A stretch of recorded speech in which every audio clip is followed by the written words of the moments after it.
السلام عليكم يا جماعة. واضح إن سوق الذهب النهاردة السبت 11 من أكتوبر 2025 ماشي بهدوء بعد أسبوع كان فيه تحركات ملحوظة في الأسعار ما بين الصعود والنزول.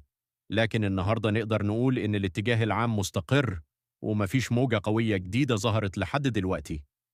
الناس اللي متابعت السوق حاسة إن في حالة ترقب، يعني لا في اندفاع من المشترين ولا من البياعين، وده معناه إن السوق حاليا داخل على فترة توازن مؤقت.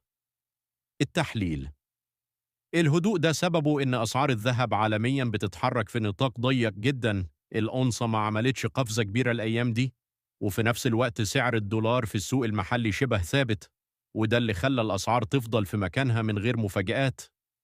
من ناحية تانية في ناس كتير كانت متوقعة إن الأسعار تنزل أكتر، لكن اللي بيحصل فعليا إن السوق بيحاول يحافظ على مستوى معين، وده غالبا بيكون استعداد لمرحلة جديدة، يا إما صعود لو حصل ضغط عالمي أو اقتصادي، يا إما تصحيح بسيط لو فضل الوضع مستقر.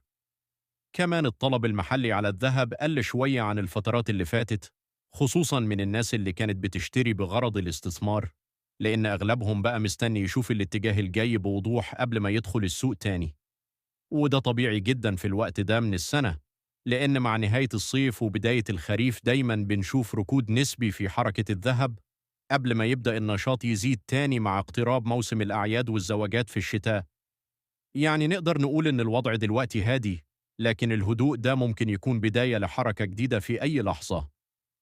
تابعوا معانا أول بأول، لأن أي تغير في الدولار أو الأونصة العالمية هيبان فورا في السوق المحلي. قولوا لي في التعليقات، هل شايفين الأسعار ممكن ترتفع تاني ولا الاتجاه هيبقى هبوط؟